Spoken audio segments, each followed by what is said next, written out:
seed. Infect versus Rug Delver. Both players have shuffled up and resolved mulligans, so we are going to give them the green light to go ahead here. Our backup match is going to be Jared versus Greg, Mud versus Painter. So if this match gets done early, we'll try to go to that one, see how that one plays out.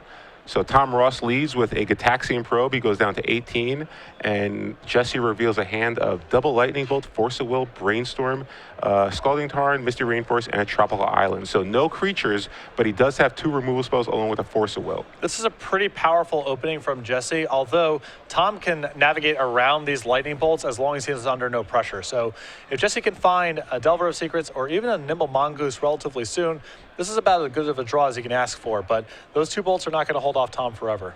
So Tom leads with a Misty Rainforest. Jessy leads with a Tropical Island. He does not actually play the Scalding Tarn or the Misty Rainforest, so he's technically, right now, he does not have access to Bolt mana. He did draw a Ponder for the turn, so Tom's going to sacrifice his Misty Rainforest to find a Tropical Island. And both of these players, I believe, are playing with Stifle in their list, so there's going to be some jockeying over fetch lands in this match as well. Yes, so 2 Stifles from Tom and 3 Stifles from Jessy. Tom leads with a Noble Hierarch here, one of those cards that kind of helps him generate more mana. It also allows him to play a slower, grindy game with his Infect creatures, pumping them, not always needing a giant pump spell like Invigorate or Berserk. So Jesse's going to sacrifice his Scalding Tarn now that he sees the coast is clear. There is no Stifle effects. He's going to get a Volcanic Island. And remember, Tom is playing with 4 main deck copies of Daze, so I'm really curious to see how Jessy is going to sequence his spells. There's a lot that he has to play around out of Tom's deck. Yeah, Jessy does not. Both players know the deck list because in the top 8, so they know exactly what they have to play against. Jessy leads with a Lightning Bolt, and we're going to see an Invigorate. So Tom actually uses an Invigorate to protect his Noble Hierarch. So very aggressive play here from Tom. Does not want to lose that Noble Hierarch. Not surprising to see him value that Noble Hierarch quite highly on the heels of missing his second land drop. So Jessy draws a Nimble Mongoose this turn, and he casts it after the Lightning Bolt. Looks like Tom is contemplating whether or not he wants to daze this, and he does. Wow, so daze from Tom to keep the Nimble Mongoose off the board. He still knows about the second Lightning Bolt in Jessy's hand, along with a Force of Will and a Brainstorm, I believe. So, yep, Blighted Agent comes down for Tom, and he has his first Infect creature on the board, which is going to get countered with a Force of Will, pitching a Ponder. Pretty good use of Force of Will there, I feel like, by Jessy. Even though that Lightning Bolt can kill the Blighted Agent, it's just risky trying to fight through Tom's various free or close to free pump spells that way. So good opportunity to land Force of Will. Yeah, we just saw the Invigorate there. It looks like Tom does have a second Invigorate in his hand along with the Berserk and a Stifle. So yes, that Blighted Agent could have technically been lethal next turn. Yep. So Jesse's going to cast a Ponder here off a Tropical Island, and he doesn't like those 3 cards, so he's going to shuffle up and get 1 free card here. So Tom's kind of petered out here a little bit. He does need to find another Infect creature. And an update from the other side of our bracket here. Jared Betcher quickly up a game against Greg Spano. Wow, so that was pretty fast. We're like 3 minutes into the round. 2 ships passing in the night right there. So it looks like Jessy, off his random draw, drew a Delver of Secrets. He's going to lay a Misty Rainforest for the turn. So I think currently Tom only is aware of a Lightning Bolt left in his hand and possibly a Brainstorm. So Delver of Secrets gets cast here.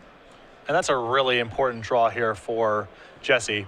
As good as his start's been blunting Tom's offensive, we know that Tom is threatening to win the game with another Infect creature. That's all it takes from this spot. So it's really important for Jessy to get some pressure online to force Tom to find it quickly. So Tom here, he doesn't have, like you said, he doesn't have another Infect creature. He did draw a Gataxian Probe, so if he wants to, he can cast that and try to draw into another Infect creature. Let's see what he's going to do here. He's just going to swing over for 1 here.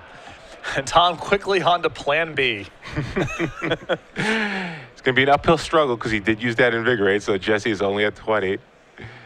So Jessy does reveal an instant, so Delver flips into Insectile Aberration. Also really important for Jessy, again. Needs to just find pressure quickly and then keep Tom off of finding an Infect creature in time. Yeah, so Great position here for Jessy. He's got the Delver of Secrets online now, so he can actually put some pressure. He still has that Brainstorm along with another Lightning Bolt in his hand. So, so far, pretty good shape. Let's see, he's going to cast the Brainstorm main phase to try to find more action. Looks like he has 2 lands there and a Thought Scour. Thought Scour, a card you occasionally see in some of these lists. And this is another plan B you see from Tom. Invigorating berserking rather, the Insectile Aberration inside of combat to try to kill it post-combat. So Tom obviously thinks that he can win if he just gets a little more time. He just wants to make sure that Jessy can't put any more pressure on him. So that, of course, causes the Insectile Aberration to hit for 6 instead of 3, but Tom has dealt with the threat. So Tom's at 10 now after sacrificing the Windswept Heath to get a Tropical Island. And Jessy is left out of threats, and he's going to use the Stifle here to stop the Mystery Rainforest activation. So now Jessy is just left with a Tropical Island and a Volcanic Island in play. We know he has a Lightning Bolt in his hand. So even though Tom doesn't have an Infect creature, he still is able to take care of Jessy's threats. So yeah, we see a Thought Scour, Brainstorm, and a Lightning Bolt get revealed for Tom. So despite the fact that he doesn't have any threats in play, he still has 2 card drawing spells to try to get him into a bigger threat like Tarmogoyf or Daredevil Secrets. And the Thought Scour is actually really important for Jessy here because I believe he set 2 lands back with that Brainstorm the previous turn with the intent on shuffling with his fetch land. He now has the option of Thought Scouring himself to clear out any of the trash. Yeah, I'm actually surprised he didn't Thought Scour himself on his upkeep knowing that the 2 lands were on top of his library. Like maybe he just wants at least 1 more land in play in case of Wasteland, because he knows Tom does have 1 Wasteland in his deck. Yeah. It's also with this Brainstorm, he gets another shot to reset too. So there's no pressure for him to do it right away, but it is another avenue that he has afforded to him. So Jessy cast the main from his Brainstorm. Not sure if he drew a threat there. Looks like he did draw a Tarmogoyf. So he does have 1 threat to kind of put some pressure on Tom. Tarmogoyf being probably a 4 or 5 power creature at this point in the game. Yeah, I would imagine we have instant sorcery land creature at the minimum ready to go. So Jessy puts 2 cards on top. He kept a Scalding Tarn, so he's a little wary of a second Stifle, but he is going to go for it. And this one looks like it will get sacrificed, and he's going to be able to search out for a Tropical Island, which will allow him to cast the Tarmogoyf this turn. But I believe that Tom has picked up Daze in his last draw step here, so this could be really rough for Jessy if this Tarmogoyf gets dazed, as he's left with no pressure in the event that this spell fails to resolve.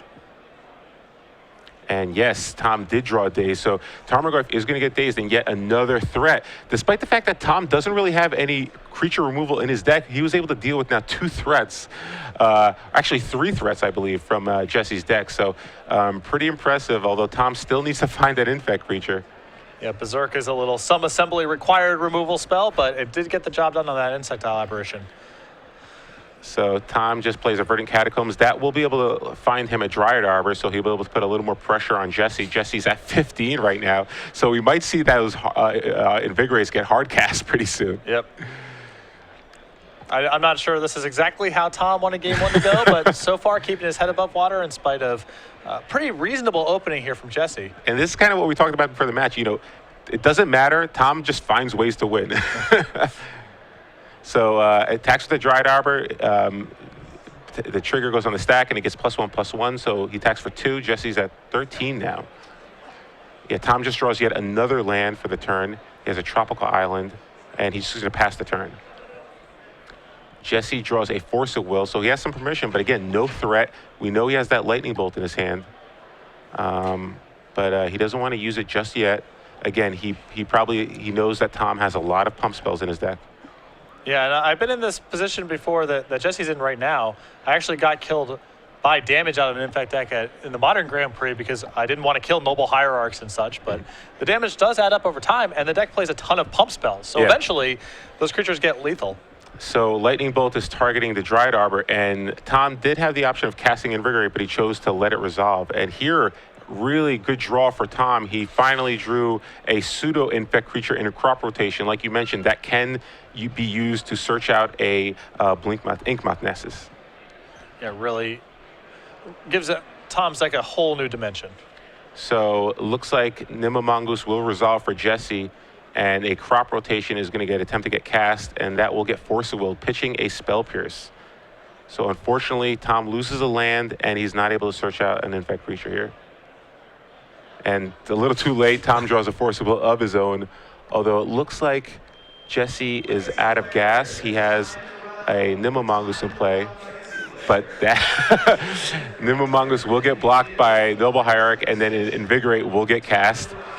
Jessy did draw a Spell Pierce for the turn, but Tom used the alternate casting cost of it, so he did have mana to pay for it. This is a very weird game from Tom so far, to say the least, but he has been able to fend off all of Jesse's creatures thus far. So Jessy still doesn't have any creatures in play. He has that Spell Pierce in his hand, and I believe he might just have lands and Spell Pierce. Tom did draw a Vines of the Vastwood, so in addition to that Invigorate, he also has Vines as creature pump. So Jessy draws another land. This time it's a Wasteland, so it's protection around Inkmouth Nexus, if that ever gets drawn by Tom. Tom now drew another Vines of the Vastwood, so he has a lot of pump in his hand, along with the Force of Will. He is getting within range. Yeah, he has Force of Will, Stifle, and then 3 pump spells. He's just drawn Berserk. Oh, wow. So now Tom might be able to actually win game 1 manual style here through damage. Good old Noble Hierarch. So Tom is just going through the motions now, trying to make sure he maximizes mana. We might just see him starting to deploy Vines of the Vastwood now, just because he doesn't have enough mana to do everything. But we'll see what he wants to do here. We're going to see Jesse's going to do a main phase Thought Scour, targeting Tom. Let's see what Tom wants to do. He's going to let it resolve. And we see a Daze and a Misty Rainforest get milled, and Jessy just draws, it looks like it might have been a Lightning Bolt. I can't tell if that was a Lightning Bolt or a Volcanic Island. Yeah, it might have been a black bordered Volcanic Island. I'm not sure. Tom draws an Inkmouth Nexus, but again, there is a Wasteland on Jesse's side of the board, so that's not going to be that effective right now. Tom does have a Stifle, so he could stifle the Wasteland effect, but let's see how he wants to play this. He's been attacking for regular damage for the most part of this game, so he also has Vines potentially protected as well. That's so he has a lot of ways to fight over this Wasteland if he's feeling so inclined. He could actually activate the Inkmouth, make it a creature, and then Vines it. And the fact that Tom didn't attack there, if you're Jessy, you got to be really concerned, because it means he has something to do potentially with all of that mana. Yeah, it looks like he's just going to try to go for the Berserk kill. He's got Force of Will backup. Like you said, he's got Vines as well. So Jessy is going to try to go for the Wasteland now on his main phase. Tom will activate it, and it looks like we're going to see a Vines here, which is exactly what happened. So this gives it hexproof, and or it can't be targeted by opponent's effects. And in response, Jessy drew a Fire Knight, so he's going to try to fire it. Yeah, and the reason that Tom did this instead of the Stifle is because he has Force of Will in hand and no other blue card. Yeah. So he wants to have access to Force of Will in case something goes wrong.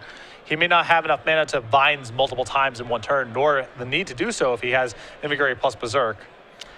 So Tom, it looks like we're going to see another Vines here to protect it yet again. Jessy does have that Spell Pierce. Unfortunately, Tom does have 2 mana to pay for it. And it looks like Jessy might just try. I'm not sure if he has another Spell Pierce. And he has a Daze here. So let's see. Are we going to see a Force of Will here for Tom? He does have an Invigorate and a Berserk in his hand, so that is lethal if it resolves. And it looks like, yes, he is going to keep his Inkmouth Nexus in play. So quite the counter battle here. Inkmouth, Vines, Force of Will. Tom is able to keep his Inkmouth in play, and now if he can actually activate it, attack, Invigorate, Berserk, he will win on the following turn. Yeah, he has to sense some amount of weakness there from Jessy. I mean, it requires a lot for him to be able to play further into that sequence. So, yeah, basically the way this played out, Tom has to put Jessy on not having a Bolt or another way to kill the Inkmouth Nexus. And now Jessy has to deliberate here. You know, what's the last card and the last 2 cards in his hand? Are they actually Berserk Invigorate or Berserk Vines? Yeah, if you're Tom, I have to imagine you're just going to go for it here. And he drew an Invigorate as insurance, so that makes it even easier. So he stifles first activation, but Tom can still activate it with another mana. Jessy is going to fall to Invigorate here. And, oh, wow. So Jessy did have the Lightning Bolt. Wow. So great play there by Jessy. He actually did have the Lightning Bolt, but I'm not sure if he had the mana on his turn. He didn't have enough red on his turn. Yep. And you can see Jesse's just trying to figure out exactly what happened there. Kind of a weird game. Tom pressured him actually with damage, and that forced some amount of response from him and had just enough resources to plow through Jesse's plethora of removal spells, wastelands. Just a really incredible game. Yeah, pretty tricky play there by Jessy. It looked like he had the lightning bolt the whole time. He could have tried to kill the Inkmouth Nexus on his turn during that entire battle.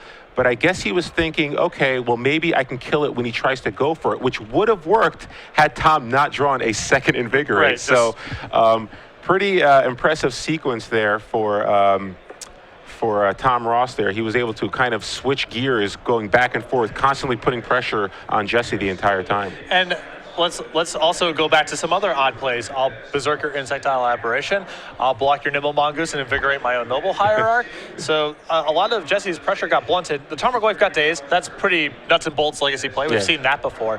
But the use of Invigorate and Berserk as removal spells periodically through the game also gave Tom the time to assemble the hand required to go over Jessy. Yeah, so pretty impressive play there for Tom. He's able to win the first game, so he's up one game in our best of 5 series here. And now we're going to do a little trivia for you. We do this during the top 8 of all of our open series and the invitationals. During the quarterfinals, semifinals, and the finals, we're going to be giving away 3, 6, and 1 year's worth of premium content at SCGINVI@StarCityGames.com. And basically what happens is we'll ask you a question. You tweet us the answer at SCG Live, hashtag SCG Premium. Again, speed doesn't matter. Accuracy is all that matters. We will pick one person at random, and we will announce the winner after this round. So you want to help to toss off the premium question? I got a question. I got a question ready. We wondered in that first game, why did Jessy decide to Thought Scour Tom? And the reason is to potentially grow a Tarmogoyf, because Tom is playing a single copy of an enchantment in his deck. Name that enchantment. Again, tweet the answer at SCG Live, hashtag SCG Premium. Of the correct respondents, one will be drawn at random to receive 3 free months of Star City Games Premium. It is about accuracy and not speed, so don't worry about being the first person to submit a question, just having the correct answer. Yes, and cheating is allowed. If you don't know Tom Ross personally and his deck list, feel free to go over to StarCityGames.com. The invitational list deck list should be available online there. Again, name the single enchantment in Tom Ross's main deck. So the single enchantment in Tom Ross's main deck, you will be able to see that in the deck lists that are online at StarCityGames.com. Meanwhile, we're going to go back to the match here. Both players are sideboarding for game 2 here. And looking over the sideboards, on Jesse's side, he's down a game. What does he need to do to come back? Well, he has access to a Gravedigger's Cage, a Scavenging Ooze, an Arcane Laboratory, a Sylvan Library, an Ancient Grudge, a Destructive Revelry, 3 copies of Pyroblast, a Elemental Blast, a Spell Pierce, 2 Submerges, a Surgical Extraction, and a Rough Tumble. I think you're going to see Rough Tumble come in. Pyroclasm Effect's pretty solid against. In fact, I think you're going to see the 2 copies of Submerge. Again, cheap or free ways to interact with what Tom's doing. The Spell Pierce seems good to me here. The Pyroblast and the Red Blast are a little bit on the narrow side, but they can fight over things such as Blighted Agent. I actually think Arcane Laboratory could potentially be very good in this matchup, as Tom's combo is predicated on chaining together multiple spells in a turn in most scenarios. He can win manual style. He can win through just hitting with infect creatures, pumped by Noble Hierarch and casting 1 pump spell a turn. But you saw in those games, it was really important for Tom to be able to play Invigorate plus Berserk, or multiple Vines in 1 turn. So Arcane Lab could do a lot of good work here. Yeah, the only issue with Arcane Lab is basically you can't proactively attack any of Tom's creatures, because if he has a pump spell, that's it. It's resolved. The game's over. However, like you said, a lot of Tom's deck is revolved around casting multiple spells in a turn. So we'll see what Jessy decides to do. Jessy leads off with a Tropical Island here in game 2. Does not have either a Ponder or a 1-drop. So we'll see how this game progresses. Tom also has a Tropical Island and no 1-drop of his own. With Arcane Lab in play, you can imagine Jessy playing a game of, Tom attacks, and if he uses a pump spell, you can bolt or counter the pump spell, and if he doesn't do anything else, you can try to use a kill spell at the end of Tom's turn. If he has a pump spell to save his guy, that's okay, and if not, that's great too. So Jessy plays a Tarmogoyf. Currently, there are no cards in the graveyard. Tom plays Inkmouth Nexus and a Blighted Agent, which it looks like it might meet with a Force of Will. So Brainstorm will get pitched to cast Force of Will from Jessy. Jessy goes down to 18. Let's see what Tom does. Is it going to resolve? Yes, it does resolve. So Blighted Agent goes to the graveyard. However, there is an Inkmouth Nexus in play, so Tom does have a pseudo-infect creature in play. Yeah, I'm not clear if that Force of Will means that Jessy just wanted to fight over there and grow his Tarmogoyf, or if he doesn't have a bolt, or potentially even red mana right now. But if he doesn't have red mana and he doesn't have a wasteland here, Tom has a lot of leverage to start just going for it. Yes, so Tom is tapped out, so potentially Jessy could have been sandbagging the Scalding Tarn, simply playing around Stifle. So now he does play Scalding Tarn, he finds that red mana, so now he has access to red with Volcanic Island. And let's see what he wants to do here. Tarmogoyf is currently a 3-power creature. But again, because of that Inkmouth Nexus, Tom still potentially can just win out of nowhere. It could be next turn. It could be as soon as next turn. It could be next turn. So Jessy has to constantly be aware of that. He has to be very careful with his mana. But it looks like he's going to just go main phase Vendilion Clique. So that's great because it will resolve. It provides him a blocker for the Inkmouth Nexus, and it gives him information on Tom's hand and potentially take a very powerful card in it. Yeah, I like the proactive use of Vendilion Clique here. Not getting fancy. You know, Tom didn't fight over the Tarmogoyf last turn or his own Blighted Agent, so it's unlikely that Daze is in his hand. And you don't want to mess around here. So Tom reveals a hand of Invigorate, double Vines of the Vastwood, a Forest, a second Inkmouth Nexus, and a Stifle. So it looks like Invigorate will get taken, and Tom will get to draw another card, and it looks like it's a Dryad Arbor. Invigorate's the best card, I believe, to take there by Jessy. I like the play. Tom's bottleneck right now is mana, and Invigorate's, of course, a free pump spell. So Tom drew a Pendelhaven, so that is going to be effective with his Inkmouth Nexus if we get to the point where Tom decides to just start attacking with it. Again, Jessy does have a blocker with Vendilion Clique. However, because Tom has a second Nexus in his hand, he might be okay just trading it there. Yeah, the risk here, of course, is that by Tom trying to finagle and trade with Vendilion Clique and reestablish his board, he's going to get hit by this Tarmogoyf again. His plans could potentially be blown up by something as innocuous as a Wasteland. So even though this isn't a horrible setup for Tom, he does have to be wary about getting too aggressive here. Yes, so Jessy now has 6 power worth of creatures in play. Tom decides to just play the Pendelhaven and pass back to Jessy. Jessy's going to do a main phase Brainstorm here, dig for a little more action. Pretty good start for Jessy. He's got the creatures he needs, and it looks like he drew a pretty good set of cards there in Spell Pierce, Lightning Bolt, and Submerge. So Submerge is going to be a really key card for him here. And this is the recipe for being Infect. You need to get a clock established, and then you have to have multiple cheap pieces of disruption. It can't just be a single plow or a single bolt. The Infect deck's easily capable of playing over the top of that, but if you're able to put together Lightning Bolt plus Submerge, or Submerge plus Spell Pierce, those are much harder for Tom to fight through. Yeah, so Tom, unfortunately, his Infect creature is Inkmouth Nexus, so he needs to constantly use mana to activate it, which puts more pressure on his mana, which means he can't actually get full use out of his Vines of the Vastwood, cast multiple spells. So Tom under a little pressure here. Jessy has Spell Pierce and 2 pieces of creature removal, along with 2 3-power creatures in play. I'm curious to see if Tom's going to try to offer up a block here. So, yeah, just because he didn't attack last turn doesn't mean he necessarily wants to block. Maybe he just didn't feel like an attack would have been profitable. But with Jessy attacking with both creatures, Tom must feel that Jessy probably has a number of removal spells in his hand. It's also possible he didn't attack last turn out of respect for Submerge. So it looks like Vines will get cast, and Daze. So Daze was another card in Jesse's hand, and he's going to pay with it using the Inkmouth Nexus. Unfortunately, it will mean he won't be able to block this turn. Yeah. But he does counter this Submerge. So Jessy just doing a double take here to make sure. Tom can't be too upset about getting through a Daze and a Submerge here relatively unscathed. All it means is he's down to Vines and he took 3 additional points of damage. So Tom navigated that pretty bad situation well, all told. Yes, so he draws a Flusterstorm. So he has Flusterstorm, Stifle as blue cards in his hand, along with another copy of Vines of the Vastwood. And it looks like 2 more lands, Dryad Arbor and an Inkmouth Nexus, and a Forest. And the Dryad Arbor could also play a critical role in this game, as it gives Tom a chump blocker on the ground for that Tarmogoyf. Now, of course, mana is still the bottleneck, it appears. So yes, it looks like we're going to have an activation. We're playing Inkmouth Nexus, activate the other one, and attack, pumping it with Pendelhaven, putting 2 poison counters on Jessy.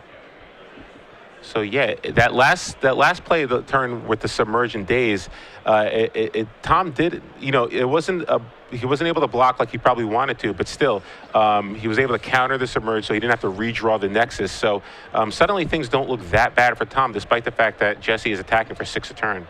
Yeah, I mean, Jessy is representing lethal next turn, so Tom is certainly in some amount of immediate danger, but given the amount of cheap, powerful disruption Jessy had access to, actually fairly innocuous all told what the actual outcome was. And there's an invigorate. Oh no, sorry, crop rotation. Oh, I thought I saw an invigorate. So Tom draws a crop rotation here. Crop rotation, not really that effective here. He already has the Nexus in play. He could get a Wasteland to turn off a Volcanic Island to make sure that there isn't any Lightning Bolt shenanigans. Jessy has, I believe, one card left in his hand maybe, but I think it might be a Spell Pierce. So he needs to probably play the Dryad Arbor here to get a blocker for the Tarmogoyf, but he's still facing potentially six flying creatures if Delver of Secrets flips. Yeah, that Delver of Secrets is actually a pretty big draw here for Jessy, as it means if there's a spell on top, it is lethal next turn. And it is a Lightning Bolt, so I'm pretty sure this is going to be lethal regardless. Yeah, so everything's going to come over, and Tom Ross isn't able to mount a defense there. So Jesse Hefner, with a really impressive start there, was able to win the second game. So we're tied up here in the match. And even though Jesse won that game, that has to feel a little harrowing that you had a very good clock, a lot of cheap pieces of disruption there, and Tom was still not that far away from being able to kill you. Yeah, if he draws an Invigorate, that plus Vines of the Vastwood actually is lethal. Yeah. So, I mean, I think Jesse might have had a Spell Pierce, but either way, it just goes to show you how powerful a deck like Infect is. I mean, you can win just out of nowhere sometimes. So we talked about Jesse's sideboarding a little bit during, in between games 1 and 2. The players sideboarded so fast that we didn't really get to even touch Tom's sideboard, which is 2 Necropedes, a Viridian Corruptor, a Dismember, 2 Flusterstorms, 2 Force of Wills, 4 Nature's Claims, 2 Submerges, and a Bojuka Bog. I think you're going to see the 2 Submerges come in. We saw Tom with Flusterstorm in hand, so he's brought in at least one, probably both. I think Dismember is a reasonable sideboard card. As long as Tom can blunt Jesse's early offense, he has a lot of time to set up shop. That game, Jesse's draw was just too fast, but if Tom can just kill creatures, even at the cost of some life, it buys him a lot of time. I also think you're going to see the 1 copy of Bojuka Bog come in. It may not necessarily be a crop rotation target for Tom, although it may be in certain circumstances. But I think he's happy to draw a random Bojuka Bog over the course of most games, as Jesse is really heavily relying on his graveyard with Tarmogoyf and Nimble Mongoose. Yeah, it definitely seems like Tom, the way he's been playing these games, feels like the inevitability is on his side. So as long as he is able to just keep off the pressure from Jesse, he thinks he just will eventually win. And it certainly seems that way, based on just the way these games are playing out. So, yeah, I definitely agree with the Dismember. Flusterstorm, we already saw, and that makes total sense, too, because it's one of those spells that allows him to be a little more proactive with his pump spells, because even if Jesse does have, like, responses, Flusterstorm can counter almost every spell that Jesse tries to cast. So, pretty good sideboard card there as well. So we'll see how this game 3 plays out. Again, Tom is going to be on the play, which is really huge for his deck. And I think the fact that he's going to be on the play for the majority of these games, like even if he's going to be on the play this game, let's say he loses the 4th game, he still will get to be on the play again in game 5. So being on the play is just so huge for him. Yeah, keep it in mind, yes, the elimination rounds here, best 3 out of 5, really magnifies the importance of sideboarding. And like you mentioned, at some point in this match, Jesse Hefner has to break serve to be able to win the match. And that's just a very tough thing to do against Tom's deck. Yeah, so Invitational top 8s, they're still best of 5 throughout the entire top 8. That is different than the Grand Prix top 8s and Pro Tour top 8s, I believe. I think that was a change that was made recently where they moved to best of 3 and only the finals are best of 5. What do you think about that? There was some controversy when that was first mentioned. People weren't sure if it's a good change. Whenever there's change in the Magic community, there's always talk about, oh, it's terrible, it's a great idea, whatever. You know, how do you feel about switching from a best of 5 to best of 3 format? I will say anything in the interest of trying to expedite the coverage or make it a little bit more efficient, I'm sympathetic to. I don't know if that's the primary motivator here, but I will say that when you hit the elimination rounds and the tension mounts up and the matches matter for a lot of money and a lot of prestige, I just like playing best 3 out of 5. The only thing that I dislike about it is it magnifies the significance of sideboards. So it sort of distorts how 2 out of 3 matches versus 3 out of 5 matchups play. There's some places where in a 2 out of 3 match, one player A would be favored, and a 3 out of 5 player B is actually favored because of the sideboarding. I'm not a huge fan of that, but that's pretty minor as far as critique goes. Yeah. And I just like the additional drama of we play more games, one random mulligan or bad hand is unlikely to determine the outcome of a match. And let's just play more Magic. Yep. These matches are fun. They matter for a lot. Let's play as many games as we can. So we're off to the races in game 3 here. Tom leads with a Glistener Elf, the first time he's made an appearance in this match. And Jessy follows up with a Volcanic Island and a Lightning Bolt on it. Tom responds with a Daze, but it looks like Jessy has a Force of Will. Wow, and Jessy is showing a lot of respect here for these Infect creatures, as he should. Anyone resolving could potentially produce lethal next turn, and I'm sure he's loath to trade a Force of Will with a Daze, but that's what you got to do sometimes. So Tom just replays the Tropical Island and passes back. Jessy plays a Misty Rainforest and a Delver of Secrets. So Jessy had both a Lightning Bolt, Force of Will, and now he has the pressure that he needs. So far he has what he needs in order to try to defeat Tom. But Tom plays an Inkmouth Nexus and now a second Glistener Elf. So basically he's been able to put 2 Infect creatures in play on this turn. So pretty good turn for Tom. Although it looks like Jessy has yet another Force of Will pitching a Brainstorm. So he's being very aggressive here. Doesn't have that many resources left. He has a Delver of Secrets in play and only 1 card left in his hand. And it's going to be a Pyroblast that gets revealed with a Delver of Secrets. So on his upkeep, he's actually going to flip the Delver of Secrets, but he's going to sacrifice the Misty Rainforest because he doesn't really want that Pyroblast. Yeah, there's more pressing needs right now. He needs to find an answer to Inkmoth Nexus. Pyroblast doesn't offer very much help there. Looking for something like Wasteland, maybe some other form of creature removal. So smart sequencing there from Jessy. He's able to, oh wow. So he's able to dodge drawing that card but flip his Delver. But Tom actually has a Submerge. So once the Tropical Island gets found, he casts it for free. And Jessy just draws the Delver for the turn. And draws and says go. Yes. So interesting, he decided not to cast it. So what do you think that means there by not casting the Delver Secrets? He could have his sideboarded copy of Destructive Revelry. He plays 1 in his board. It wouldn't surprise me if he brought in a Shatter effect to try to fight over Inkmoth Nexus. The problem here, of course, is it's a huge opportunity cost for Jessy to leave up 2 mana. His Rug Delver deck does not play with that many lands in general, and how long is he committed to just leaving up all these lands? Keep in mind, he's already Force of Will twice, so he's very low on resources in general. Yes, so Tom did not activate his Nexus in attack. He did not. He might be concerned with Lightning Bolt. He may be thinking about the Destructive Revelry that you mentioned. It's also possible he brought it an Ancient Grudge, which, yes, it looks like that is an Ancient Grudge. So you're definitely right. He left up 2 mana because one of them is an artifact removal spell. And now Tom is going to activate.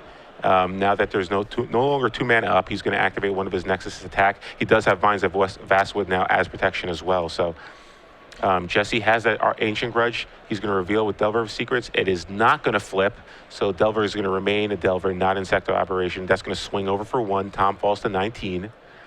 And Jessy, he has that Ancient Grudge, so that's going to prove to be pretty effective. However, he's going to tap 1 of his mana again to play a second Delver of Secrets, so he won't be able to cast the Ancient Grudge yet again. And here's the intriguing thing about all of this. He left up 2 mana when Tom knew there was a Delver in his hand. Tom may not respect the possibility of him having a 1 mana piece of disruption. Because if he had a Lightning Bolt, let's say, he probably recast the Delver. So Tom might be aware of the fact that something along the lines of Ancient Grudge or Destructive Revelry or something in that space, a 2 mana form of disruption, could be what Jessy actually has access to. So Delvers did not flip yet again. He revealed, I believe, a land, which was a Scalding Tarn, now comes into play. So now he has access to 3 mana, so he can actually cast Ancient Grudge and flash it back. However, Tom does have a Vines of the Vastwood. Looks like he drew a Crop Rotation for the turn as well. He also has a Flusterstorm in his hand. And it looks like he's just going to pass here. So, yes, Tom definitely suspects that there's probably an Ancient Grudge in Jesse's hand. And now we see the Delvers finally flip, and they flip because of a Submerge. So great turn there for Jessy. Although keep in mind, Tom has access to a Crop Rotation. He can Crop Rotate away his Tropical Island if he wants to. That shuts off Submerge. If he replaces this Tropical Island with, let's say, a Pendlehaven, he can still cast green spells and no longer have to play around Submerge. Yes, that's true. He can actually sacrifice. If he's going to do that, though, he actually has to cast it now. Because once the Submerge gets cast, that's it. So Correct. He has to get rid of the Tropical Island before he activates his Nexus if he wants to block. So a little update for you on some of our other matches. Derek Sheets and Christopher Arnold, Deathblade versus Loam, they are tied at 1-1, so they're going into game 3. Another update for you, Wilson Hunter, the Storm deck, he's up 2 games against Joe Lissette and his Miracle deck. Wow, and Joe now has to win 3 games in a row, 2 of them on the draw to advance to the semifinals. Yeah, so Joe's got his back against the wall there to kind of advance. We'll get an update for you as soon as we can on that one. But here we have, see 2 insectile operations attacking, and they drop Tom down to 11, and Jessy just passes back. Looks like Tom's going to try to cast a Brainstorm in his main phase. Jessy's going to sacrifice a Scalding Tarn here. Is it going to resolve? Yes, it looks like it is going to resolve. And he's going to get a Tropical Island. So let's see what Jessy's going to do. Maybe he might have been just trying to play around Stifle, which Tom does have in his hand, actually. So yes, Jessy doesn't have a response to the Brainstorm. Brainstorm resolves, and it looks like we have an Invigorate, Submerge, and a Noble Hierarch. So pretty good draw there for Tom. He draws an Invigorate, which is obviously a key spell. Submerge is also very important. Plus, he draws, it looks like a Noble Hierarch.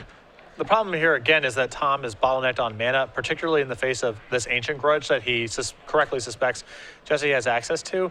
He really needs to actually find more mana to start casting all the stuff that's in his hand. Yeah, so I wouldn't be surprised if he could possibly crop rotate for a Wasteland and Wasteland the Volcanic Island if he thinks that, if he really does suspect that there is an Ancient Grudge in Jessy's hand.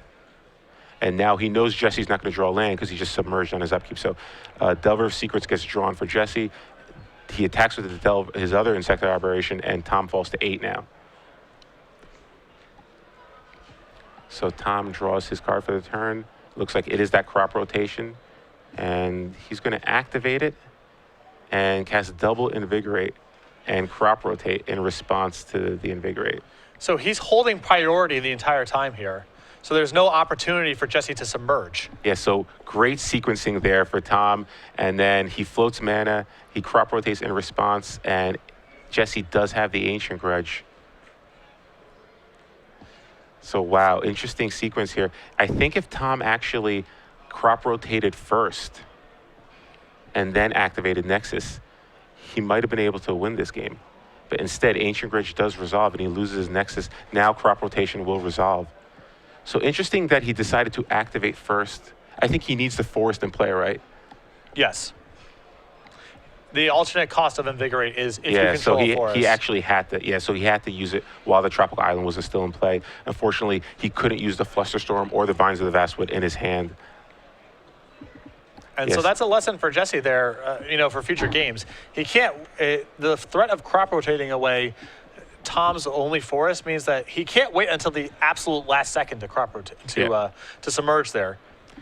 So Tom made a bold move there, tried to go for it. Unfortunately, Jessy had both Submerge and Ancient Grudge. Tom played around the Submerge, but he couldn't play around everything. So Jessy now in pretty good shape. He still has the Ancient Grudge flashback in his graveyard to deal with the second Inkmouth Nexus. So, and he has 2 Insecta Aberrations flipped, and Tom is only at 8 life. So it is going to be difficult for Tom to pull out this game. Yeah, and Jessy's just found a Wasteland, too, that all about locks this up. So Tom, it seemed like Tom was playing around.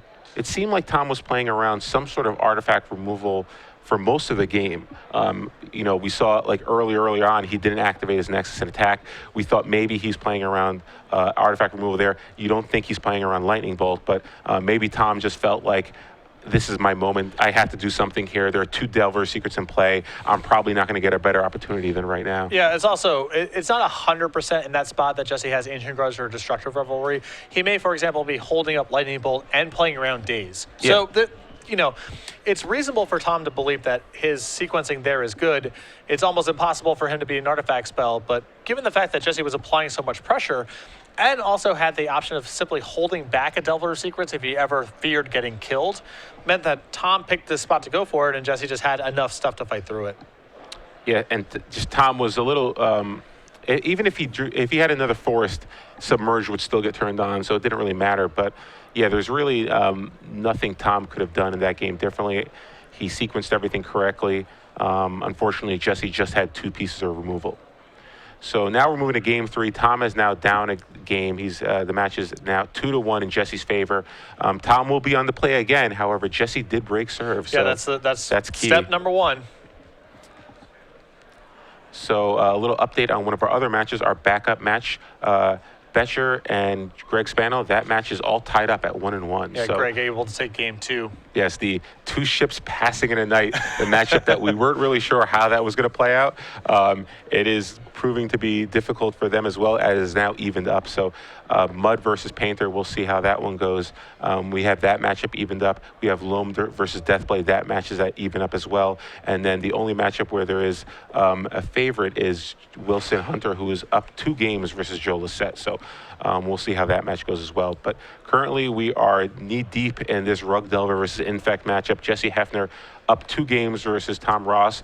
Both games he won after the first one, it seems like he just drew a lot of removal spells and was able to get a lot of pressure early on. So after the board, I think the addition of Submerge and now Ancient Grudge is proving to be very difficult for Tom to kind of overcome. Yeah, it's all this is predicated on Jesse having a quick clock, though, because Tom has shown a capability of playing around multiple removal spells when he's not under any sort of pressure. The other issue that Tom had that game was just not having a second green or blue mana. As good as Inkmoth Nexus is, I'm sure Tom would have gladly traded one in for another tropical island, as he was bottlenecked on the number of spells he could chain together in a single turn. Yeah, Tom had multiple copies of Vines of the Vastwood in his hand. He just didn't have enough mana to cast it. So obviously, if he has the mana, that entire scenario is different. He doesn't need to be as aggressive with his crop rotation. He doesn't need to necessarily play around Submerge that turn. And the whole game could just be different there. He could have even searched out a Wasteland to take out Jesse's only red source if he just had more mana to work with. Unfortunately, Tom just couldn't do it. But I'm with you. I think Jesse it's not enough for him to have removal. He needs removal backed by significant pressure. Yeah. And both times that he won, it wasn't just one Delver or one Nimble Mongoose. It was usually Tarmogoyf, Click, or double Delver Secrets. It's like significant pressure with multiple pieces of removal. So just kind of shows you how impressive Tom's deck is. But his back is against the wall here. He's going to have to win 2 games in a row. Another update, Derek Sheets playing Esper Control, up 2-1 over Chris Arnold and his Loam Smallpox. Loam Smallpox deck, yeah. Grindy, has Tombstalkers, Bloodghast. Weird, very strange deck. A lot of discard Liliana the Veil, but he's going to have his work cut out for him as well. Again, his back is against the wall. He's got to win 2 games in a row. Traditionally, against Smallpox type strategies, Jason the Mind Sculptor has proven to be pretty effective if you can get it into play. Yeah, all those Pox decks, if you could just get some lands in the play, if you can get to 3 mana, you're usually in pretty good shape. Derek's got to feel pretty good about his chances to at least pull one of those games out. Looks like Jesse's going to keep his opening 7. However, Tom is going to mulligan down to 6. He is on the play, so he still has that going for him. Unfortunately, he is going to have to try to sculpt together a 6-card hand here and try to overcome Jesse's abundance of removal. Yeah, that's going to be, again, as you mentioned, really hard in the face of how much, not just removal, but cheap or free removal. Jesse has the capability of chaining together multiple spells in a single turn. Yeah.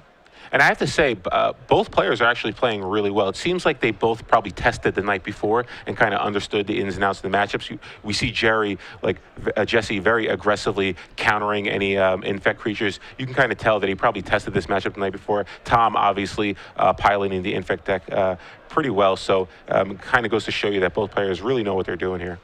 Yeah, Jesse has not been messing around with those Force of Wills.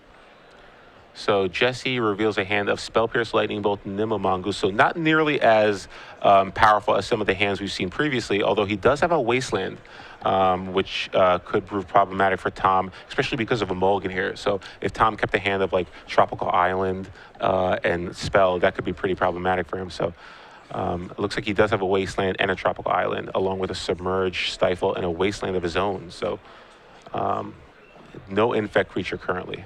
Not a very powerful opening 7 for Jesse, but it does have the mixture of pressure, removal, and disruption that he's looking for in the matchup.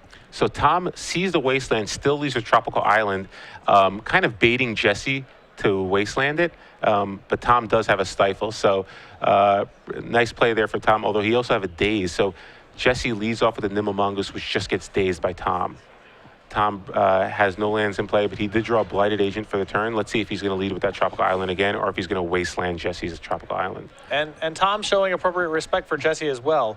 As long as he can keep Jesse off of having a clock, the game gets a lot easier. But he knows that once he's under the gun, it forces his hand, and then he plays right into all of Jesse's cheap and free disruption.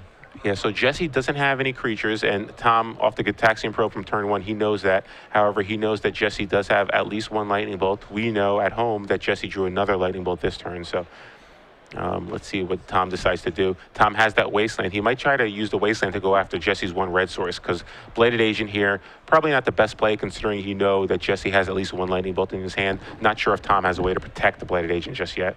Yeah, the issue is that you know that Jessy has a Misty Rainforest as well, so you can't exactly cut him off here unless you're willing to try to fight over Stifle as well in the Misty Rainforest the following turn. Yeah, so he does have, he has the Stifle in his hand. Unfortunately, you know that Jessy has the Spell Pierce, so Stifle not necessarily going to resolve there, so he might have to wait a couple of turns before he actually uses the Wasteland.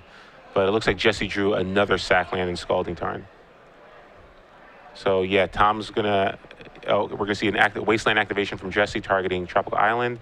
Tom could try to stifle it, however, he knows Jessy has a Spell Pierce, so it's no point in doing that. He's going to float some mana. And Jesse's going to cast a Ponder here. And that resolves. So yeah, Tom just has a Blighted Agent, Daze, Stifle, and Submerge in his hand along with that Wasteland. But still, as bad as the opening looks here for Tom, he is still probably pretty happy with the pacing of the game as long as Jessy doesn't find a creature. Yeah, Jessy found yet another removal spell in Fire and Ice. And it looks like he might not have played a land this turn. Oh, he played a Wasteland, sorry. So Wasteland was played, and now we're on Tom's turn. Tom drew a Force of Will. So he has plenty of counter spells, and he has a Submerge to kind of interact with Jesse's side if Jessy ever gets a creature into play. Unfortunately, he just doesn't have any infect creatures. He has one Blighted Agent, but again, no pump spells to kind of save it, and he knows that Jessy has a Lightning Bolt. Yeah, it wouldn't surprise me if Tom was just happy to play Draw Go for a little bit, a while in this board state. Again, he's under no pressure himself. He knows that Jessy has pretty easy answers to what is in Tom's hand as it currently stands. So there's no huge rush to play into any of this stuff. Tom can simply choose to wait. So Tom is going to use Wasteland, targeting the Volcanic Island. So keeping Jessy off mana a little bit, but we know that Jessy has multiple sack lands in his hand, so he will be able to find another red source. And he is going to play the Misty Rainforest right now. And he could sack it, try to force Tom to use the Stifle now, but he's just going to pass back. Yeah, Jesse's showing a lot of patience too. Yeah, Jessy feels he doesn't really need to rush anything either. He's got a lot of removal spells, so I think he's sort of comfortable playing this game as well. Yep, Tom thinking about using the Stifle there, but then he remembers that there is a Spell Pierce in Jesse's hand. He does have a Force of Will and a Daze in his hand, so he might actually just go for it here. Yeah, so we're going to see a Stifle, and then we'll see a Spell Pierce from Jessy, and we're going to see a Daze back from Tom. So Tom is able to keep red off the board for the foreseeable future. And I like this play a lot from Tom because he was able to trade in two cards that have diminishing value as the game progresses at its current pace for some mana, which is a pretty nice exchange. That Daze and Stifle aren't getting any better while both players are sitting here playing Draw Go. So that is a good battle to fight, I feel. So Jessy casts Ponder. Right now, I think Jessy just needs, a threat and more mana. He's got plenty of removal. Ponder's going to try to set up his draw for the next few turns. He needs to be careful with that Scalding Tarn, though. He doesn't want to lose it to another Stifle. He doesn't know whether or not Tom has it. And again, despite the fact he has a lot of removal spells, but he doesn't have a lot of red mana right now, so he's got to be very careful. Tom did draw a Crop Rotation, so that will allow him to find an Inkmouth Nexus if he chooses. He doesn't have any other Wastelands in his deck, I believe. Yeah, there's only one copy, and it's essentially just a tutor target. So we're going to see a Nimble Mongoose, finally a creature on Jesse's side of the board. He is close to having Threshold. That is one creature that Tom, unfortunately, will not be able to submerge. And this is really bad news for Tom. As you mentioned, the Submerge does nothing against it, and is going to put him on the gun, and his hand's nowhere near equipped to go off anytime in the near future. He may actually have to force a will this Nimble Mongoose to buy himself some more time to assemble a hand that's capable of fighting through a Lightning Bolt and whatever else Jessy has racked up in his hand. Yes, and that's exactly what happens. He pitches the Submerge to Force of Will, countering the Nimble Mongoose. So just wants to make sure that there aren't any creatures on Jesse's side of the board, hoping to eventually cobble together some sort of offense. Still has that Blighted Agent. He still has that Crop Rotation. But beyond that, it looks like he might have drawn a Berserk. Still a ways away. A ways away, yes. And he just has to pass the turn. So Jesse's just going to untap. Thought about sacking the Scalding Tarn, but thought against it. And now we finally see a Delver Secrets. Delver Secrets makes an appearance. That will resolve. Tom doesn't have that Submerge anymore because he pitched it to the Force of Will. So Jessy plays that and passes back to Tom. And it looks like Jesse's gonna activate it on Tom's upkeep. So he sacks the Scalding Tarn. That will resolve, and that's gonna get a Volcanic Island. So Jessy is back on red mana. And there was some risk there if Tom had a Submerge. He could have simply killed the Delver outright, but only 2 in the sideboard there, so pretty good spot to go for it. So Brainstorm resolves from Tom. He reveals Daze, Pendlehaven, and a Verdant Catacombs. So it looks like he's going to put the Blighted Agent and the Crop Rotation on top of his library. He could shuffle those away if he chooses. He has a sack land in play plus another one that he drew. Let's see if he's going to play a Pendlehaven. Yes, so we're going to see a Pendlehaven. Looks like he has a Berserk and a Berserk Daze in his hand. Yeah. Yep. So Jessy reveals for Delver. It does not flip. It is just a Scalding Tarn. So he has access to another red potentially to go along with all those Lightning Bolts in his hand and the Fire Ice. Yeah, I'm sure Jessy would have preferred to flip the Delver here, but he has to be pretty happy about finding additional mana. So Delver Secrets comes over for 1. Looks like we're going to see a Berserk yet again.